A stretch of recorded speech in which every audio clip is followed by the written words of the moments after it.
So you have 48 hours to explore a new area in Maine. Where are you going and what are you going to do? Oh my gosh.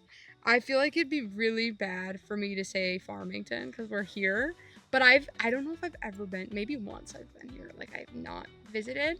And I passed so many cute spots and like Martin Woods is really close. I love horseback riding. I don't get to do it enough.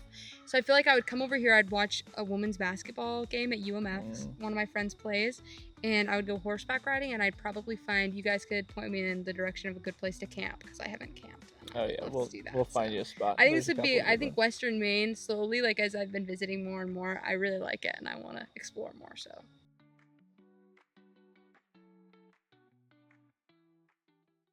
All right, welcome back to the More Than Outdoors podcast.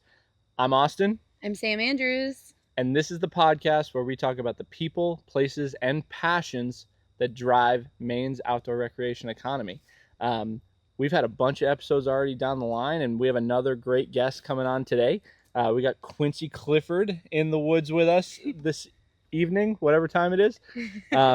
So Quincy, welcome to the podcast. Thank you. I'm so excited to be here. Will you like rewind a little bit and like talk about like what school you go to and what this internship is and like what degree program you're in? I think that would be helpful. Sure. So I'm at Maine right now. I'm gonna go into my senior year in like 2 weeks, which is really something. That's like, it's just absolutely flown by, and I think they say that, but like really, really flew by.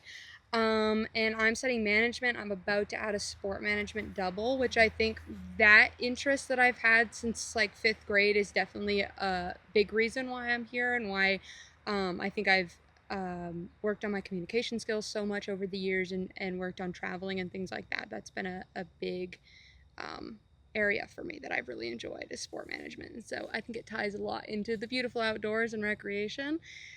So headed into senior year, and while I was studying abroad recently in Costa Rica, I found the application for the Margaret Chase Smith Policy Center. Hopefully I'm not jumping the gun too much already on going back and then moving forward. That's good.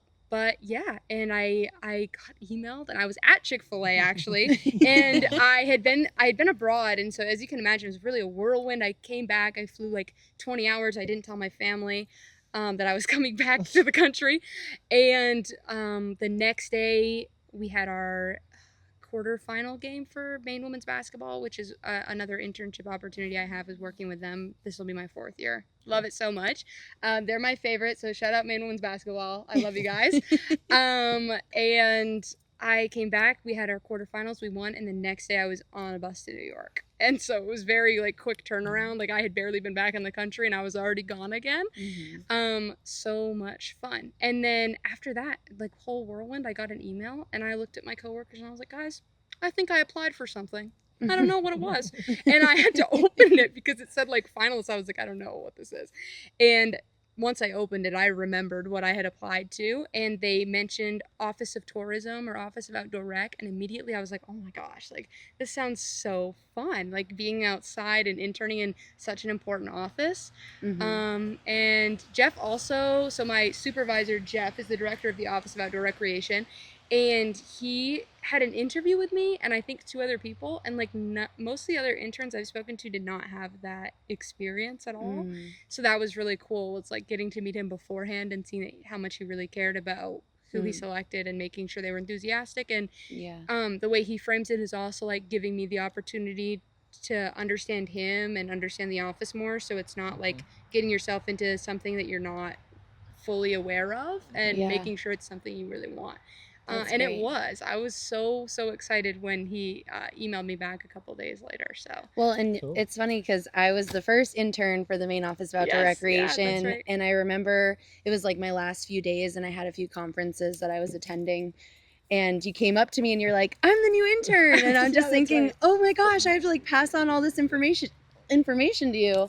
And I didn't, I don't think, but. and that's, you know what, that's okay. I was so excited. Being there too was so funny because this was the conference on tourism, right? Yeah, yeah. So it was like at least like 3 or 4 weeks before I was even supposed to start. Yeah. And Jeff just kept saying like, this is my intern. And I remember I met Carol Ann, who at the time, she's an incredible leader and I admire her so much, but I was very intimidated. I was like a little scared because I'm like, these are directors of like these big offices. And like, I don't know how to act and I don't know if they want me, you know, to like be here shadowing. And she was so excited to meet me. And I thought that was really cool. And there were other people that would say like, oh, I'll see you in the office. Like I met Steve that day, who's the director of the film office. Mm-hmm. So I was so glad that I was able to make that conference, and that was exciting. So I got to meet you as well, and Whitney, who works with us through Marshall. Right, yeah. So that was really like kicked off, even though it was pretty early, like trying to set the right impression from the get-go and be involved. And also I just felt like I had so much to learn and I didn't want to just get in the office on day one and not know anything. So I was like, this is how I get started. So yeah. Totally. Well, and I think it was a cool thing for us to kind of think about in terms of like having you on the podcast, right? Because obviously Sam and I got connected because of that internship. And so it's been cool to kind of watch the evolution of that program and obviously keeping tabs with Jeff on just like how he's kind of seeing the program like look in the future and all that kind of stuff. For sure. So like we try to make sure we start all of these with sort of the origin story, right? Because we think it's really important for people to understand like how did people end up involved with the outdoor rec industry in whatever way possible. So talk to us. How did you end up in the industry? It's like a really big question, I think, because I feel like saying in the industry makes me feel like, oh, I've arrived and I'm like high and mighty, but really it's like summer internship, which has been so much fun. I think, so when I applied through the Margaret Chase Smith Policy Center. And when you apply, there's not like a specific, like I didn't apply to work for the Office of Outdoor Recreation. You just apply to the Policy Center. And if you're selected to move forward, they look at your strengths and what you're interested in, and they place you. So like I could have ended up in the DOT, I could have ended up in the Department of Education, I could have ended up, there was a lot of applicants too, so I could have ended up still working at Chick-fil-A, which is fine for the record. But did you work at Chick-fil-A? I do, yeah. You do? I worked there. I started last September. Okay. And then I took a little like academic leave to study abroad, came back, and then took academic leave for this. So nice. I'll be back like a little bit, like morning shift. Come see me for breakfast. Because it's so, it's really nice. It's not like my end goal is not fast food, I think, but for some people, like the leadership there really is phenomenal.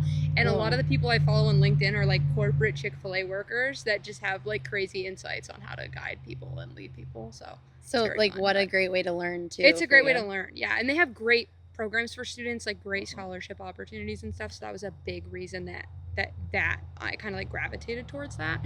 So for sure. So like, obviously we have Sam's interpretation of what it was like for her to work for the office, but like, what does a day in the life kind of look like for you? You know, this past summer. It's never the same. Like, I don't know if that was your same experience, but my days were never, ever the same. I think my first day kind of was like meeting your supervisor, but like I'd already met Jeff like a month ago. So everybody was like, how do you know what he looks like? And I was like, he sticks out in the crowd. He's right there. I remember him. And I was like, we've met, like he's great. And immediately when I walked in, he had this big box of books and a hat, and he was like, this, I wish I should have worn the hat he gave me. It's like a Maine Rogue Life hat. And he was like, this is for you, and I'm gonna be in Denver this week, and like you're gonna read all this stuff and come up with questions. It's gonna be great. And I loved it, honestly, because I'm not someone who loves like just scrolling the screen all the time. Like I tend to burn out. So I spent like that whole first week just cover to cover Maine the Way magazines and all the different publications for like the Maine Highlands and Aroostook County and the Sand Beaches down east, everything. I went through, and if you could see them, they're in my car, like sticky notes everywhere, even typos. I was like, gotta tell Jeff. And I'm very like, I have to read very closely or like I won't absorb anything. So it's just like a blessing and a curse. What a cool way to start your internship is like, so and so immersion. Jeff, like that is so Jeff. Like I'm gonna go back to the basics. Like here's a written book. Here, go read this. I have learn. Like the guidebook 101. That one I just finished a couple days ago. But even like I have this, the only one, admittedly, Jeff, if you're watching this, I'm sorry. The only one I haven't read, he gave me a magazine like this thick of Maine weddings, and I was like, I'm gonna put this on the back burner for a while. That is definitely some tourism that's being brought it for sure to is, Maine. and it's interesting, but it was more so just I had so much else to consume, and then when he got back, we kind of hit the ground running, and I was like, maybe we'll wait until I get closer to like looking for a venue or something. I was waiting for you to be like, yeah, unfortunately the only book I haven't read is this like passion project that Jeff started and wrote himself.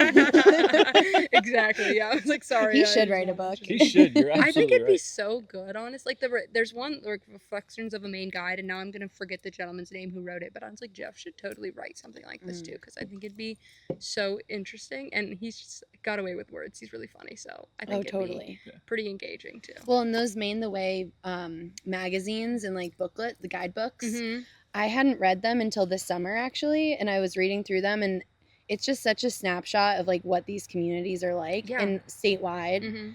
And I was so like immediately just very interested and curious. Yeah, so. It gives me FOMO too. Like I saw, like I was reading the guidebook and they were talking about like alpine snowboarding and skiing, and I was like, oh, now I want to go snowboarding. Like, yes. And I've never tried. I tried skiing a little bit. We didn't jive, but when I was younger, maybe it's different now. I don't know, but I definitely would be interested. Were there any cool activities that you like tried for the first time? Like my first week, well, I guess my first week Jeff was gone, and then when he came back, like one of the first things we did was go sailboating with Maine Outdoor Brands. Oh, cool. That was really cool. Well, Austin was there too. Yes, that's right. Yeah. So we did the mob scene, and I got to connect with their intern, who was just one of their interns, just lovely.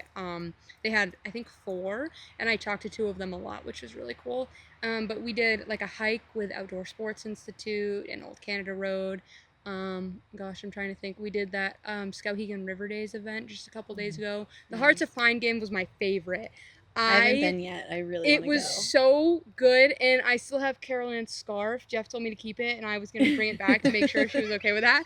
But okay, you put a camera on, I'm going to like admit. Hey, let it rip. Let it rip. But now they have to listen to the podcast to learn all of these things. Exactly. Carol Ann left, and Jeff told me to take it, and I was like, well, maybe. But it was so amazing, and for me, being just so into sports and I think the behind the scenes is what fascinates me the most, and that's a big reason why the Office of Outdoor Rec inspires me a lot too, is to see behind the scenes of how all these companies are connected. Yeah. From like gear manufacturing to, outdoor guides, and how it's kind of all interconnected. And Maine Outdoor Brands and more all obviously have like a huge impact in how that community kind of organizes itself. But I just loved that game, and I love that atmosphere of being behind the scenes. We had like the vendor badges, which I also took that. And it's so cool. Like I think any outdoor sports-based community is just something that I always gravitate towards. So. Totally. Well, and it seems like this is really in line with something you might want to do for like a career in the future. And it's kind of like been light bulb moments through this internship to maybe get that double major, right? Yeah. Was that this summer that you decided that, or was it beforehand? Yeah, it's been kind of a mix of the last couple of years. I'm obviously working for the women's basketball team. I originally was going to go to school out of state, and I was dead set on that. Right, because you're a Mainer. Yeah, I'm a Mainer. I'm from Lincoln originally, so a little up north, and I do love it. As a kid, I wanted to leave like all the time. Yeah. And now that I've gotten the chance to travel some, I have a lot of appreciation for everything Maine gave me, and like what my family gave me, and being in the outdoors. My dad just went to El Paso. There were no trees, and he sent me a picture, and I was like, what is this? And where are the trees? And he was like, there are none here. I was like, no, this is crazy. I like it's hard to like imagine, but when you travel, you get more appreciation of like what assets you have and how different cultures and those different communities function without these assets, which I still don't know how they do that over there. But yeah, so but definitely this year for sure. I mean, even just being at the Hearts of Fine game really kind of like narrowed down, solicited in my mind, like this is something I don't think I'll ever be able to pass up. And my first real love and goal career-wise was to work in emergency response and hurricane relief and travel coordination of supplies and volunteers. Which even just this internship, like Jeff has helped me connect with some people that work for the Maine Emergency Agency and things. Oh, cool. So regardless, like such great connections, and that's been really good. But I think the more I'm involved in the teamwork aspect, the more I think like maybe that's where I start and really pour myself into. And if I need to pivot down the road, Jeff and all these other people and you guys, everyone has shown me that pivots are possible and even sometimes necessary. So yeah, 100%. And it's like the network that you build and grow. And I think the internship that was something we both took away from it, was a massive network of people who are doing really important work. My LinkedIn has like blown up since then. You two are LinkedIn, because LinkedIn people. I go and I have to like connect every person in every meeting ever. I like write down their name and then I'm like, it was great to talk to you on the Zoom meeting. That like I said like 3 words in. No, I try to take notes, people, if you're learning about LinkedIn. Yeah, connect with everybody. Oh my gosh, connect with everybody. But I always do try to send notes and like be personable. I don't connect with people that I like haven't actually spoken to or you know, just like randomly, but anybody that you like have a meeting with or something, or you're just really interested in what they're doing. I've connected with people that work for like Make-A-Wish like all the way across the country, just because I was doing a school project where we had to find people with interesting like career paths that interested you. So there's always opportunity to find someone and reach out. And the worst thing is like they don't answer. Totally. That's that's fine. So technology is so powerful in it's keeping us all powerful, connected. But it's so cool too. I love it. It is cool. I'm curious about like you're talking a little bit about your experience with the outdoor recreation internship and how it's kind of like been a part of your guide to a career pathway, but I didn't know if you found any like new pathways that you could see for people who are in outdoor recreation, like through this time with Jeff and at the office, where you're like, oh yeah, there are careers in the outdoors in Maine.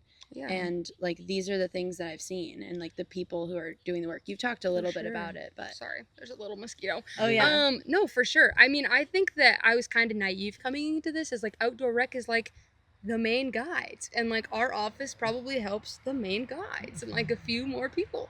But everything, like we went and visited for one of the other mob scenes, we went to the Sterling rope manufacturing facility, and all the people that I'm completely not qualified to ever study engineering, and I learned that at a very young age, but like the engineer, and then just talking so passionately about all the field work they do and going out and rock climbing and testing equipment, and I'm like, wow, like I wonder if all the students at UMaine that are in this magnificent engineering facility that we have like realize, I mean, a lot of people at UMaine and that come from out of state especially come because they really like Orono, they really like to be outside, they like the opportunity to use the trail system or go up north or south and hike. So I just encourage people to go on like the Maine Outdoor Brands job board and like do research on people's LinkedIns is honestly what I use to look into people's career history and get better ideas. And there's just so much more opportunity than I ever thought to be in outdoor rec, like between engineering and working for the government, like these municipalities that have outdoor rec influence. It's crazy to me. So it's been cool. Yeah. Well, and I think it's, you know, I think that's part of sort of the entire story that we're trying to kind of help tell in a certain way with the podcast is like, you know, whether you're the gear manufacturer or you're the outfitter or you're that connective piece that is, you know, whether it's the government agency or the nonprofit or whoever, right? Like there's so many different roles that people play in this massive machine that is the outdoor industry in Maine. And I think that it only promotes more reasons why we should be seeing greater amounts of investment in this space in the future, right? Like, and obviously, you know, coming at this from a very like working at a university perspective and knowing like those pieces of career exploration are so crucial, especially early on. The earlier you can find things into the student's journey that are helping them start to understand like what are those pieces. Like I just got off a Zoom call today where I'm teaching a first year, like our intro to Orba class this fall. And I'm taking my entire class to this workforce tourism summit that Maine Tourism Association is putting on in October. And I'm sure I'm going to have a bunch of first year students that have like their eyes completely popping out of their head because they're so shocked to be at this conference. Right. But I want them to just go and listen to all of the people talk about all of the different corners of of the tourism industry in addition to the outdoor rec space. just so they can understand what exists and what could potentially be possible for them if that is what they want to pursue, right? Like, and then it leads into, then you go and do that internship, and it helps you sort of test the model that you've put together of like, is this truly what I want to do once I go out and do the work? You know, so I love hearing your energy behind it as someone who's experiencing it live, and just knowing like how this entire thing is kind of getting packaged as we move forward. Like, it's a really, really cool time to be involved in all of it. It's such a good time to be involved in all of it. And there's so many, like I said, there's just so many ways to be involved. I mean, I know I highlighted specifically engineering because I thought it was so cool to hear from people who are in manufacturing and product research and design and all those things. But as a business student, like originally when I applied for this internship, I was like, I don't really know that there's a place for me in the state government. And even when I got outdoor rec, I was like, I'm not studying anything outdoor based. And I was like, I don't know how I'm going to fit. And I think there's a spot for everybody and every skill set in the outdoor community and the outdoor recreation economy. And I think that's just something important, that the more we can get students, and you said this, from the youngest age possible outside, and specifically families, which I love Skowhegan Outdoors. That's one of the places I visited during my internship, and I had such an incredible like little like interview conversation with Amber Albee, and we were talked a lot about focusing on family oriented, like they wanted to get hiking bags that have like child carriers in them. I think that's like the greatest idea ever, the best thing she could have said, and I've carried that with me the whole rest of the internship, as like the more and the sooner that we break down barriers for families, the more kids are going to grow up outside, and the more they're going to want to be involved, and the more they're going to want to protect the outdoors as well. So totally, I love it.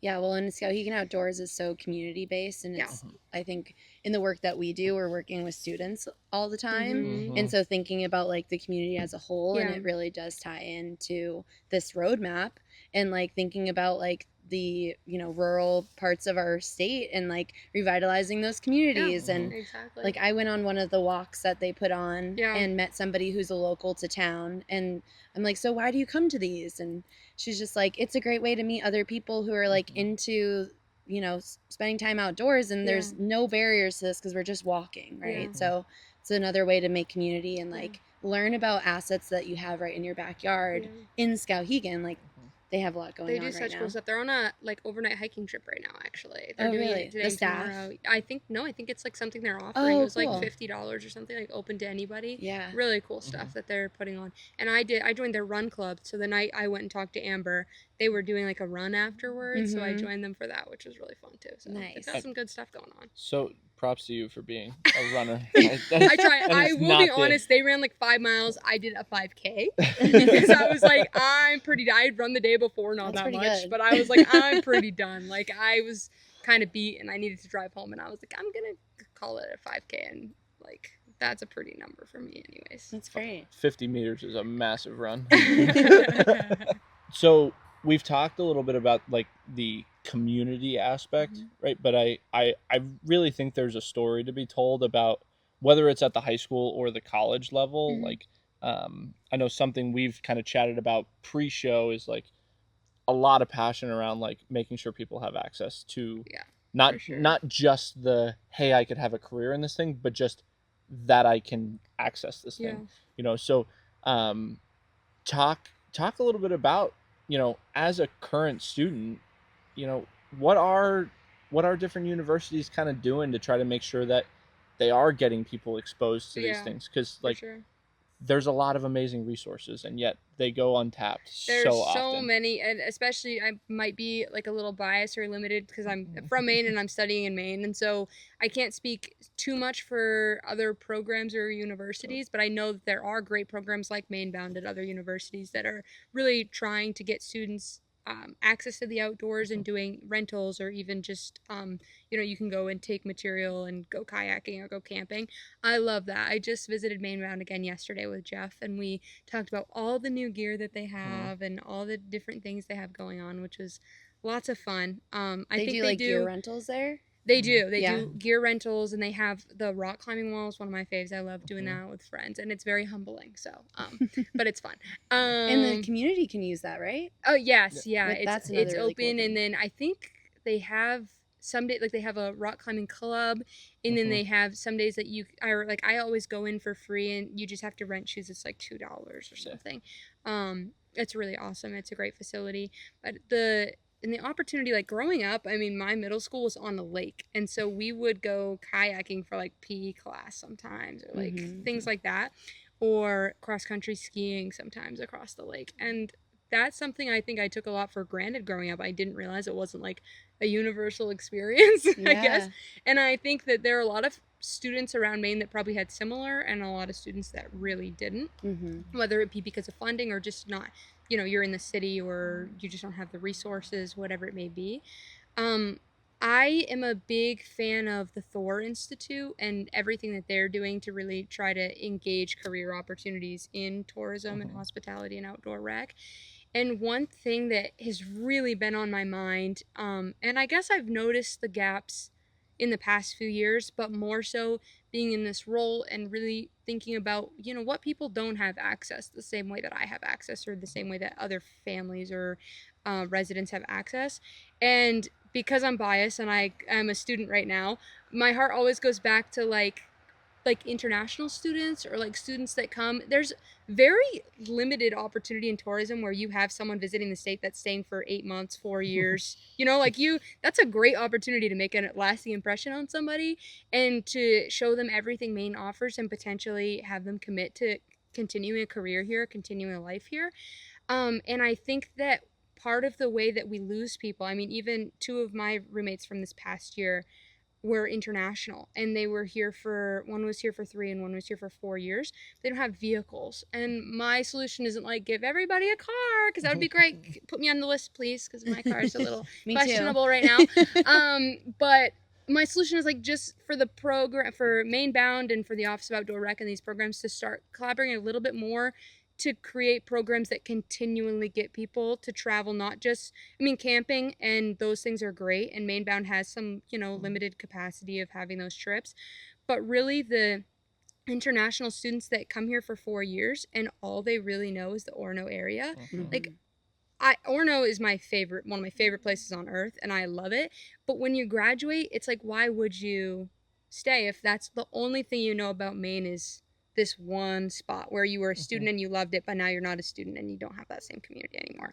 And a lot of people that I've seen have been here and they're like, well, there's no career opportunities for me here in Maine. Like, this is really rural and I need to leave, and they go back home or they go to a different state. And so I think it's I don't really even see it as a limitation. It's such a marketing opportunity and such a way to frame Maine as like, why wouldn't you want to study here? Like, this is a study destination, but we just need to widen those opportunities of students to be able to travel to Portland. And I mean, the business school does have bear trek trips and things like that to help us get out and experience different career opportunities. I'd really love to see even more casual, just taking groups of students and exploring like Bar Harbor, something like I have teammates that have never and will never see those parts of the state, and they have us who have vehicles, but we're, I'm one person, or our roommates, right, and you have class and a lot of responsibilities, and they have tons of responsibilities, and when they're in season especially, it's very chaotic. And I totally understand why they don't feel super driven to start a career here, because they really feel limited to that like Orono rural area, which is great, but it's just not for everybody to live long term. And so I would love to see, like, as the roadmap continues to develop, more of that educational opportunity and more of the career exploration and just genuine exploration of the Maine outdoors, and to break down some of those, whether it's cost barriers or transportation barriers. So that's what I'm most passionate about. You mentioned like the education piece of it too, because I think there's like, we could fix the problem with like more transportation, right? Which I think that's always kind of a really sticky point for a lot of different organizations, schools, institutions. I think about it at Teens to Trails, and outdoor clubs have a really hard time with transportation because it's expensive. And so I like the education piece too, because there's a little bit of like intrinsic motivation or like self-motivation to really explore Maine and see if it's a place that you want to, stay for long term and have a career. And I think there's so many places that can offer that, but you kind of have to like find those. But it's sometimes hard to and sometimes know. It's about learning the resources. I mean, having, you know, like I said, international roommates and a bunch of I have friends from South Korea, Turkey, and Israel, and Barcelona, and tons of places, Denmark. And some of them have the team and the coaches, and there's a little bit more of like, this is a developed program, and we really familiar with international students, and we, you know certain spots. A lot of people are from Maine. That's great. But doesn't mean that they get the full, you know, get to travel all the time if they're here on a visa and they don't have a vehicle. But it is a little bit better. But some people that come here, they have the UMaine international program to help them, but they're one of 200 plus students that are you know, it's not like super, you don't have that specific guidance. And so I think the more we can enhance people, like give people confidence in the Maine outdoors, and maybe have like a Maine outdoors one, I don't know, something to help them just feel confident to go to the walking trails, or to have more confidence in like the bus routes or the Concord lines to get down to down east and southern Maine regions. And or have more, I would love to see more Thor internships too, like on site. I think that hotel on site internships are like the coolest thing ever, and what a great way to like experience the Thor industry and experience a new place is like to be able to intern in a hotel and like maybe potentially stay in the area. So that's just, those are little like dream things that are out there, but I think they're so cool. So well, and I think it's looking at, you know, the different like innovative approaches we can try to attack to get those things to happen. And like the Thor Institute is a great example of that, right? Because for people who don't know, the Thor Institute is a UMaine system-wide collaboration. So that way we're using all of our resources from all of the different campuses where we all have our different strengths to try to put together this amazing package of goods that someone could get access to.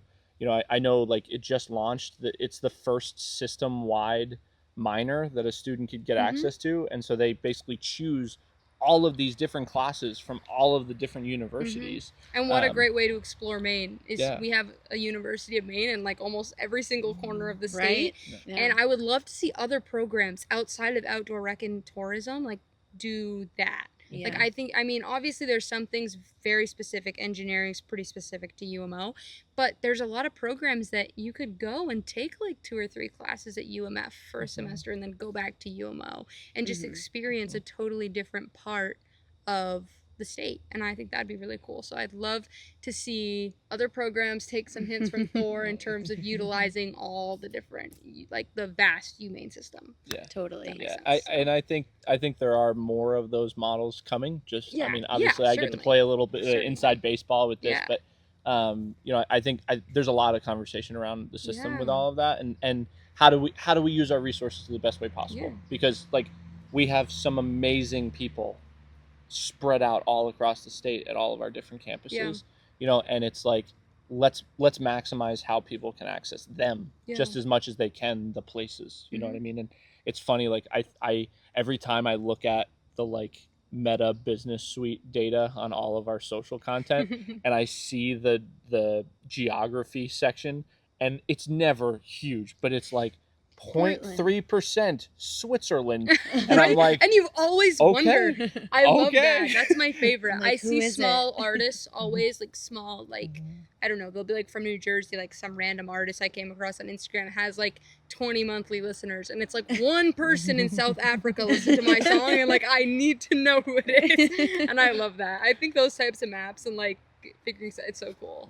Totally. The analytics. Well, so it sounds like you have some ideas on how to kind of act on some of the challenges that you've seen. And I think there are so many strategies in this roadmap of like, how do we grow this outdoor recreation economy in the next 10 years? Is there anything you're like really excited about, or that you'd love to see like come to fruition in the next 10 years that you've like through you know, your internship and just your time reading through our through the roadmap, which by the way, it's lovely. I very much enjoyed when Jeff gave this to me. I ripped through it and I put tons of sticky notes, just like I said, pretty much in all of them. But I mean, I really go back to a lot of goal 2, the increase in sustainably managed outdoor rec, and then goal 4 I think ties in pretty closely with like building Maine up as like the perfect place for outdoor rec businesses, also education, career opportunities, which is pretty much a lot of what we already talked about. And the more I think specifically about goal 4, there's like a subcategory, if anyone's aware, like there's a little leaflet packet for the 1 to 3 years, like priorities of the roadmap, which is really great document, so go find it if you don't have one. We'll put the link in the show notes. That's perfect, thank you. But it breaks down goal 4, and one of the first like subcategories is about post-secondary education opportunities, which is what we're talking about at UMaine. And the more, even if I leave for my career or anything, like I'm always going to be keeping tabs on UMaine for sure. And I would love to see Thor just continue to grow and advance into like a major that's offered at multiple locations. And I think that being a major, if it advances into a major program and then is offered at multiple spots in the UMaine system, students being able to transfer for 1 semester and then move and like I think that's really how the more you can talk all about the different spots in Maine and how diverse and vast it is, but living in it is a totally different story. And there's just the fact of the matter is, if you're in the Orono campus, you're not as easily going to access some of the things as you would at UMF, like skiing or anything like that. So I would love to see that continue. And I think a big part of what I was talking about too, of like my friends and international students being able to explore more of Maine, is really comes back to retainment for me. I mean, we're at a point where we really need and desire for students to stay and continue their careers here in Maine. And I think the more people can explore every opportunity Maine has to offer and not in one spot, the better and like more likely we are to attract and also to have students graduate and decide like this is where I want to continue. So yeah totally sure. Well, and I think it's cool because we're already seeing some of the early footprint of, like you talked about, looking at could there be a major that's system wide or something like that. Right now, the Orbit program at UMF, we do have agreements with USM. So students can, if they are interested in the tourism or hospitality concentrations, they can take those courses through USM. But the rest of the business courses and things of that nature are still all facilitated out of UMF. Very cool. That's cool. That's the start. Like that's how it's starting to shift. And I remember that came up at the Thor conference. I don't know if you were there. I wasn't able to make it, but yeah. But that was really cool. And so I just love to see that continue to advance. I think the more we can interconnect the universities for the students, kind of almost the smaller the state gets, it's going to get bigger in their mind, but more accessible, if that makes sense. And so I think that's pretty important. Cool. Totally. So we talked a little bit earlier about the want to get those types of career exploration opportunities like kind of built in. And obviously I know this because I work very closely with the person at UMF who facilitates that whole program. But I would love to kind of hear your student perspective coming from Orono. I know obviously they run the research learning experiences program that they do like Bridge Week with and all that kind of stuff. So like let the people hear what's going on there. Well, and this is great because I actually work during the RLEs, specifically for the Maine Business School, which I love. I've been an ambassador there for, I don't even know, 2.5 years, something like that. And I was a peer leader last year. So we do have a research learning experience, an RLE program, and a mandatory Bridge Week. So all the business students, and there's a lot of other programs that also use this, but all our students move in a week before classes, and they have to go to like these specific sessions as part of their grade, and it really helps them integrate immediately with the community, but also with the outdoors. So every year on Wednesday we take them to Neok, and there's like, I don't even know, like 16 rafts go out, I think, whitewater. So I'm gonna be on the lower bend of the Penobscot and praying that I stay on board. You'll do great. But there's a bunch of rafts going out. There's a hike up Mount Katahdin going out. There's a smaller hike, I'm not sure which summit they're doing. And then there's a group that's at base camp going to be paddleboarding, kayaking, making bracelets, playing basketball, cornhole, eating food, all the things. And I really admire the business school in that aspect of really getting students who are, any student, if you're international, if you're an athlete, like you are required to participate. And as difficult as that can be, like your first week is very intimidating. We have a lot of students that, maybe push back a little or aren't super interested in every aspect of the programming. But what a great way to gain some confidence specifically in that community, but in the outdoors too. Because I think a lot of students come here and they're probably never going to go whitewater rafting, or they're never going to know where to even look for a hike. And so for us to be able to take them, last year I was on the hike, I could show people like what apps I used to go hiking, or what like pictures of previous hikes I'd taken that were close to campus or close to my hometown. And so that's just such a great opportunity, and more programs are kind of following suit with the business school and some of these other ones that are kind of heading up this. And so is it all freshmen? It's all first years, and then first years there are non-traditional students as well, and I believe transfer students typically have to participate if you're transferring into the Maine Business School, because we really try to get that universal like it's like a welcome to Maine too, and not just like this is your first year of college ever, but it's like the Maine Business School is different, and that's kind of what they try to market it as. And I think it's great, honestly. Like I really enjoy it. Yeah, it's been interesting to kind of hear all of the different campuses versions of that, because like at UMF it's called Fusion Week, and so same concept. They come in early. Is this like every program? This is so it's built into the first year seminar. So there's a bunch of different sort of options built into it, but like my boss always ran one, and it was, the title of the course was literally The Good Life, and so there was a lot of like self-awareness development and career exploration and all those kinds of things. We do very similar work. In Management 101, there's like a peer leader there that guides you through like starting a mock business and things like that. Yeah, and so like there's it was more like interdisciplinary, because it's a first year seminar, but like they would go up to Maine Hudson Trails and be out on the at the Flagstaff hut, and be out on the water for a day or two, and like get immersed in, I mean, we are very fortunate that is like right in our backyard, and yet people still don't find it plenty of times when they come here as students, you know what I mean? So like and just the bonds that you see get built in that first week, where like now those are the students you see together on campus all the time. All the time. I cannot tell you like how many people were like on the hike with me that like were best friends all year. I see them everywhere together, and it makes me happy that we could facilitate those relationships, and part of it was being outside and gaining that confidence and stuff together.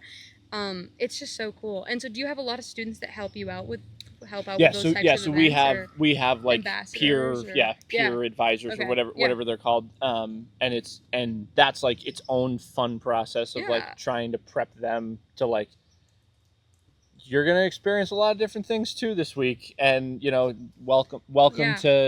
welcome to being the person that is responsible for someone. Even though at the end of the day, you're not the ultimate person responsible. From the student perspective, like student worker perspective. So I'll have this today, my last day of my internship tomorrow, which is like really crazy. I have 4 days off, and then Wednesday we hit the ground running. We have 3 days of training. It's like at least 8 to 10 hours a day. And it's really like, this is going to be interesting, and like how to deal with like really weird parent questions, or like how to deal with student questions and how to frame it, and if you see something going wrong, what you need to do and how to stay safe. Like there are a million scenarios, and they have to really try to prepare us for every single one of them. So that's like Bridge Week it's upon us. Like it's literally less than a week away, and but I love that you guys have so many students helping out with that, because that's been kind of the same story. And a big thing is a lot of us have had internships, and a lot of us have experienced the Maine outdoors, and so our supervisors love that, and they also teach us how to use that to influence and impact the students in good ways. And so they'll, I'm sure, talk to us about your internship experience and how you can kind of craft a conversation around it to show new students the opportunity, or if you're really like into hiking, like how to connect with students that are going to be kind of experiencing the same thing as you. So cool. It's great. Cool. That's, you guys just explained like what my new job is at college. I know, that was just so exciting, by the way, because I'll be the one who's kind of like facilitating all of that and supporting the students and doing the student training, and then so when's your first day again? I'm actually we start our COOT, which is like the Colby Outdoor Orientation Trips. Nailing it. And so that starts on Wednesday. Yes, so that's right. Okay. I So start Wednesday too. Like, we'll all be like we'll we'll be in the exactly. same. Well, I didn't know if I could. bubble. I was gonna ask you about it, but I didn't want to like jump the gun and mention it. But I've been so excited for you ever since we talked yesterday. So Thanks. that's really cool. Yeah, I'm looking forward to it. I didn't want to like interrupt you guys, but I'm like, no. I'll be doing these things too. Yeah, of course. Yeah. Well, it's exciting. It just goes to show that it is fantastic to see more and more institutions looking at this model as a very successful way, not only to integrate the students into their community, but also looking at like the massive positive outcomes that come from the students being involved in this. Because let's face it, like we have the data and we have the control groups of the people who did it and didn't do it and all that stuff. Well, and we talk about like how we experience it, and so we believe that like the connections that you make in the outdoors are so powerful and long lasting. Sure, yeah. You both just mentioned it just now of like the people you do the trips with, you see them on campus and they're friends and they're friends all year. And there's only, I mean, when you take out if you're on a hike, like you're not probably scrolling your phone, or you take out some of the distractions and some of the hustle of being in class and thinking about everything, and you really tend to connect with people. And I think that's like the most important part. So that's what we're really trying to facilitate the whole time. And whether or not students see that in between all of the hectic programming and all of the little sub-sessions they have to sit it on, they don't see it at the time, but typically a while after they start to realize, like towards the end of that semester especially, like students will come back up to me and be like, I know I gave you a hard time, but like this was pretty good, right? Yeah, so it's that type 2 fun. Yeah, where you're like not having fun in the moment, but then you're like, you look back actually at it pretty good, like, right? I wish I could do that again. And then we have so many students that like instantly apply to work at the business school because they want to be a part of Bridge Week the next year. They want to be a peer leader, and so that's cool too. Like having your own students where I would have like a classroom of like 15 or 16 students for the semester. Like once a week we'd gather and talk about management 101 and their projects and do some self-development like email signatures and LinkedIn, things like that. But then at the end of it all to have like thank you notes from students or students that really want to talk to you more about your career or get information. Like I had one student like ask me for a letter of recommendation, and I was like, I feel like I don't know if I'm qualified for this, but I was like also like this is kind of cool, like good experience for you too. Good experience for me, and like good experience. I'm glad I could give them that experience and that they want to carry on by working for the business school or otherwise. So it's cool. Totally. Well, I think we're at a summit in Bonnie Woods in Farmington right now. This is like maybe the tallest point in this. Well, don't look behind the camera. Don't look behind the camera. Yeah. I was gonna say like maybe we can do a few of our quick rapid fire questions for you because we've had such a good conversation. So, but Maine lobster roll, warm with butter or cold with mayo? I am allergic to shellfish. Me too. We have this in common. And I thought this was so funny because when this came up yesterday, I was like, Jeff, I don't know. I'm just going to tell them. But the thing is, like, I'm so tempted to try. I would definitely be warm with butter for the record. I know. But me too. I would eat either, but I think I would enjoy that more. But I really I was allergic when I was a kid. Like, I really want to go, like, with an EpiPen.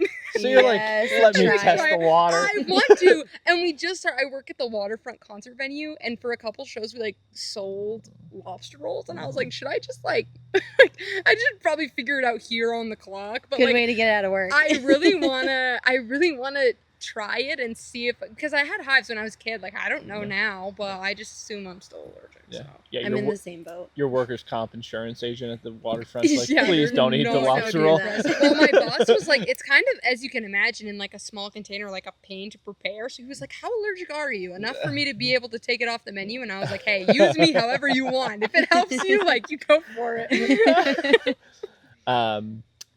Day hike or overnight trek? I love a good day hike, but I haven't camped really. Like, I didn't grow up camping, so I'd say I'm a day hiker though. Okay. All right. I'm into it. Right. Describe the future of Maine's outdoor recreation economy in one word. Vast. Yeah. Cool. You've talked about a couple of different adventures that you've found yourself on in Maine. What's the bucket list adventure you haven't done yet? I did think about this, and now I don't. I will say, I feel like Mount Katahdin is pretty typical, but I haven't been able to do it yet, and I do really, really want to do it. I also really want to do a scenic flight, though. Like in the fall, I think that'd be cool. Because I was terrified of planes, and the first time I flew was with Maine women's basketball. So that's like a big reason that I just think it's opened so many doors for me.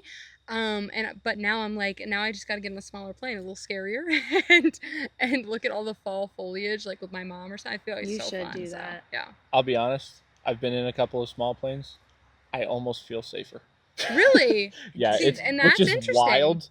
Yeah. And I don't know if it's just because I can physically see the pilot. Yeah. And I'm like sitting next to the pilot. Yeah, but, that's fair. Well, but I am like. Well, and you're so distracted the whole time. Yeah, like, totally. Yeah, exactly. Like when I flew, I was like, I don't know if I'm gonna like to be by the window or whatever. And we flew to JFK, and the next time we flew home, I sat alone. I just stared out the window. It was like we were flying over. I'm serious. We were flying over JFK. It was like 10 p.m. The lights. Gorgeous. I was like, oh my gosh. So I just put on a good playlist and I just had to like soak it all in. Nice. That's Love great. it. That's a vibe. So you have 48 hours to explore a new area in Maine. Where are you going and what are you going to do? Oh my gosh. I feel like it'd be really bad for me to say Farmington because we're here. But I don't know if I've ever been, maybe once I've been here. Like I've not visited. And I passed so many cute spots and like Martin Woods is really close. I love horseback riding. I don't get to do it enough. So I feel like I would come over here, I'd watch a women's basketball game at UMF. One of my friends plays. And I would go horseback riding, and I'd probably find you guys could point me in the direction of a good place to camp because I haven't camped. And I would love to do that, we'll find you a spot. I think this would be. I think Western Maine slowly, like as I've been visiting more and more, I really like it, and I want to explore more. So, yeah. We are the outdoor rec hub of excellence. Yeah, so. And I'll say close second, Cape Elizabeth. Okay. Totally different. Total pivot. Totally different. But I haven't been to the coast enough this summer, so that'd be fun. Cool. Well, that's a wrap. And for those of you who are made it all the way through this podcast and you're still not subscribed to us on Instagram, Facebook, YouTube, Spotify, LinkedIn, all of them, More Than Outdoors podcast. Yep. We got a lot of stuff coming down the pipeline right now and maybe some fun things that you're going to want to be engaging specifically with our social content. The only way for you to know about it is if you're following us. So make sure you hit that follow, subscribe button. And until next time, we'll see you outside. We'll see you outside.